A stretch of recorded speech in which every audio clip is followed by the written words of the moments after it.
Isipin mo to, may negosyo ka na kumikita kahit natutulog ka. Hindi mo kailangang tutukan araw-araw, hindi mo kailangan mag-resign sa trabaho, at hindi mo rin kailangang magpakahirap mag-manage. Paano kung may paraan para kumita ka ng pera na halos wala kang ginagawa? Ngayon, pag-uusapan natin ang mga negosyo na kayang tumakbo kahit wala ang may-ari. Perfect para sa mga simpleng Pilipino na gustong magsimula ng extra income. Ano kaya ang pinakabagay na negosyo para sa'yo? Let's find out. Number 1. DIY motor or car wash business. Kung may lugar ka sa tapat ng bahay nyo, pwede kang maglagay ng DIY motor or car wash business na mismong mga customer mo na ang maglilinis ng motor or kotse nila. Maghuhulog lang sila ng coins at pwede na silang mag-car wash. Dito, hindi mo na kailangan mag-hire ng mga trabahador. Kailangan mo lang bumili ng motor or car wash machine. Usually, ang machine ay around 15,000 pesos. Isang buong package na yon. Pwede kang tumingin sa Facebook ng mga nagbebenta ng isang buong package kasama na ang pressure washer, drum, hulugan ng coins at iba pa. Kaya nitong kumita ng 200 to 300 pesos kada araw. Depende sa lakas ng DIY motor or car wash business mo, maaari mong mabawi ang puhunan mo ng 3 buwan lang. At pag nabawi mo na, pwede mo nang dagdagan ng equipment mo para mas marami kang maserbisyohan na customer. Para sa dagdag na kita, pwede ka na din magbenta ng mga magic towel, pang tire block, mga gamit at accessories ng mga nagmomotor para ma-maximize mo din ang profit mo. Meron tayong ibang halimbawa ng mga suppliers sa Pilipinas ng DIY motor or car wash business. Ito yung Karcher Philippines, meron silang industrial car wash machines, Cleantech self-service car wash, at Whirlpool and Aquajet PH. Number 2, Piso Wi-Fi business. Maraming tao ang walang unlimited internet, lalo na sa mga ibang probinsya na di maabot ng mga internet companies. Kaya patok na patok ang Piso Wi-Fi. I-set up mo lang ang machine at passive income na ito. So paano mo ito susubukan? Mag-test run ka upang matiyak na gumagana ito ng maayos bago ilagay sa mga public area. Pwede kang maglagay ng Piso Wi-Fi sa sari-sari store, sa mga terminal o eskinita at kumita sa bawat nagbabayad. So paano mo siya gagawin? I-set up mo ang presyo at oras. Halimbawa, piso for every 10 minutes, 5 pesos for every 1 hour, at 10 pesos naman for every 4 hours. Magkano naman ang puhunan at posibleng kita dito?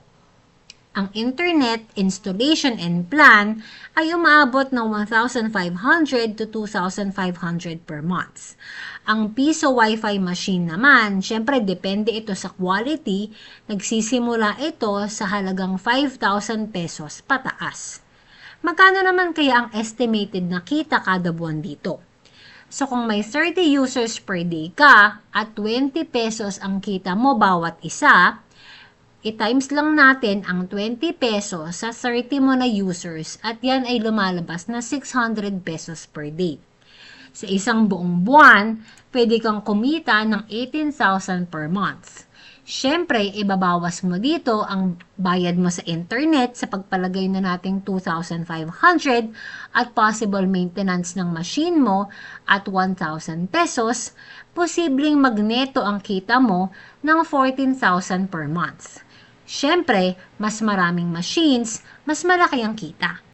Number 3, parking space rental. Kung meron ka namang bakanteng lote, wag mong hayaan na ang lote mo ay nakatenga lang at hindi kumikita para sa'yo. Pwede mo itong gawing paid parking space para sa mga taong may sasakyan dyan sa lugar nyo pero walang garahe sa bahay nila. Lalo na sa Metro Manila na naghihigpit ang pagparada sa tapat ng bahay. Malaki ang bayad ng kotse kada parking. Yung kilala ko na nakatira dyan sa San Juan, ang bayad nila sa parking space sa tapat ng bahay nila na bakanteng lote ay 3,500 kada kotse. at pag motor naman ay 700 pesos sa loob ng isang buwan.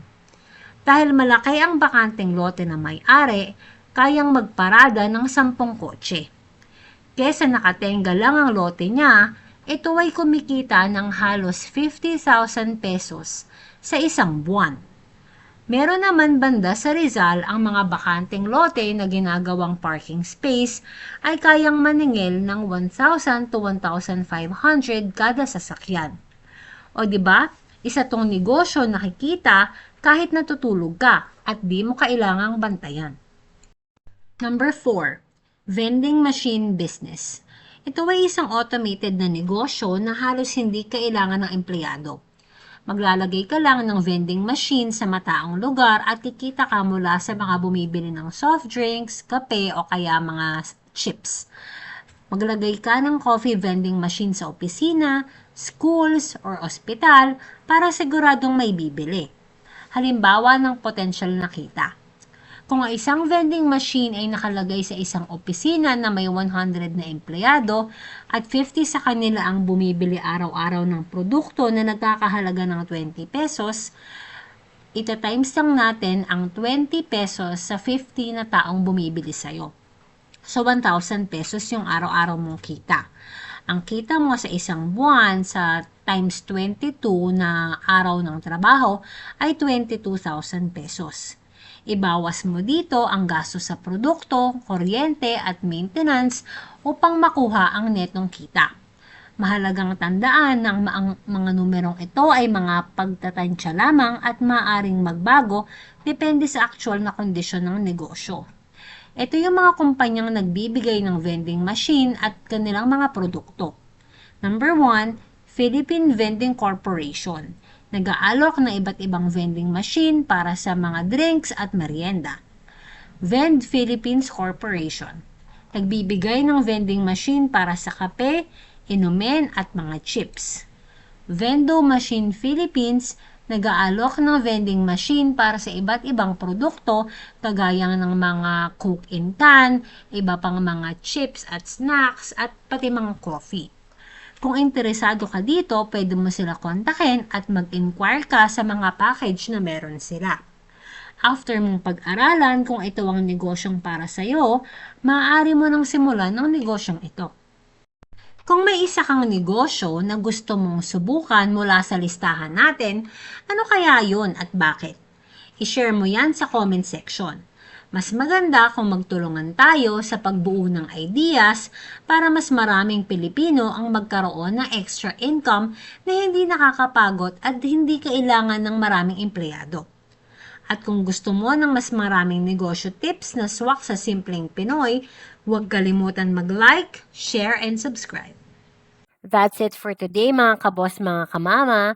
I hope day by day natutulungan ko kayo to be more intentional with your money para in the future together we can all build generational wealth para sa pamilya natin. Good luck!